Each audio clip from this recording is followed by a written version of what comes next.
Hello and welcome to Hyperplay. Is your favourite emulation reviewer going to jail? Well, maybe yes, if your favourite emulation reviewer is Once Were Nerd, an Italian YouTuber who reviews Chinese emulation consoles. Android Authority broke the story, let's hand over to them.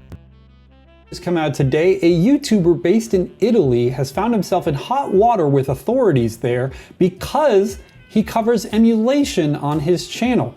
Now, this is a complicated topic. Yes, Mr. Android Authority, it is fairly complicated, but let's get into it. Here's their article about beleaguered Italian YouTuber Once Were Nerd who's landed himself in hot water with the Italian authorities.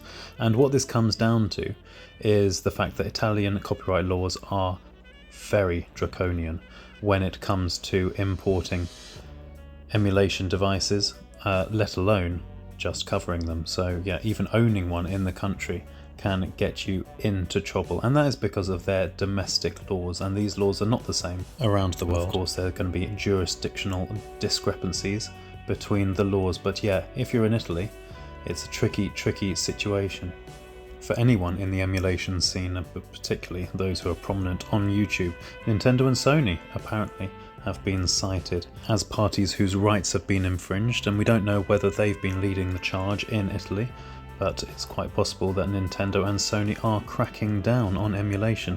Across the globe, physical game sales are down, even digital game sales are down, and in other media, such as sports broadcasting, people are turning to live streaming with VPNs rather than pay hefty subscription fees to the likes of Sky Sports.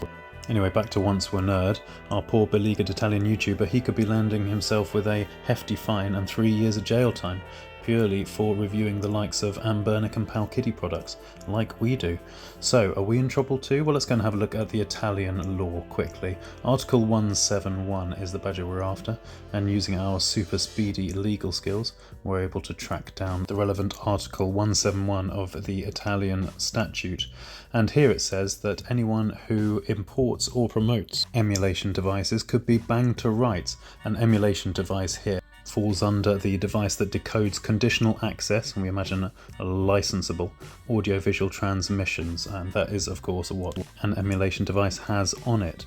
Transmissions, games which are audiovisual, have sound and vision, and have licensable materials on them, the conditional access, and it's all decoded because it is put through a computer, the chipset on your emulation device. So yes, it does look like Once Were Nerd is banged to rights here, and this is a very draconian Italian law. What about the situation in the rest of the world, particularly the UK, because we'd like to know, don't really want to get ourselves landed in the clink, and the USA, where no doubt your favourite YouTube reviewer resides. And the key phrase in America is fair use. Now, in terms of fair use, you're looking at 4 factors. Interpreting bullet point number 1, are you reviewing the emulation consoles for commercial use or non-profit educational purposes? Well, that is debatable, isn't it? Because reviewers do get a cut of the YouTube ad revenue monies, and they do promote the devices in their descriptions and so on with affiliate and non-affiliate links.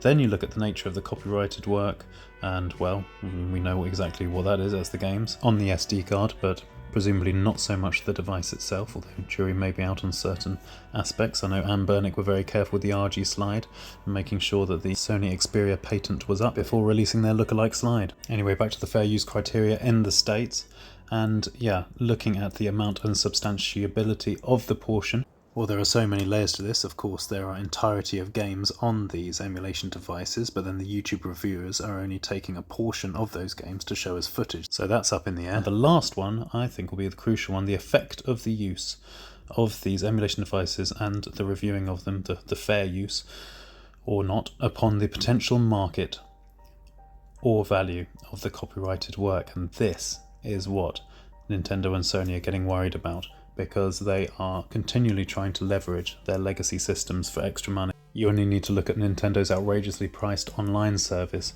giving you access to those GameCube games on Switch 2, to see just how important that the retro gaming market is to companies like Nintendo and Sony. Factor in plummeting physical sales and the decline in downloaded revenues, and you can see why big game companies are getting themselves in a spin about emulation YouTubers promoting these copyright infringing devices.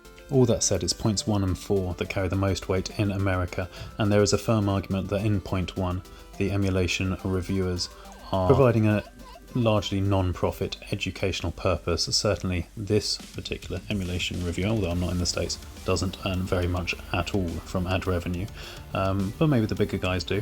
And then point 4, the effect of the use upon the potential market, and really emulation is still a drop in the ocean compared to overall video game market sales. When you consider the rate at which the Nintendo Switch 2 console has sold since release, or the numbers that Minecraft or Grand Theft Auto 5 have done, Fortnite, what GTA 6 will do, then the emulation scene remains a drop in the ocean of the overall video game market, so no need to send your humble YouTube reviewer to the clink just yet, please. Certainly not in the States, but in Italy, as we've shown, a different story. What about the UK? Well, here in the UK, fair dealing is the phrase rather than fair use, and it's pretty broad. The Copyright Designs and Patents Act 1988, as amended, allows enough scope for even a monetized YouTube channel to review copyrighted material, let alone devices that contain copyright material. So it looks like this very humble YouTube emulation reviewer will maintain his freedom, at least for the time being. Even if YouTube did worryingly suggest that the emulation jail video was for me. Anyway, all joking aside, we do hope for the best for Once Were Nerd.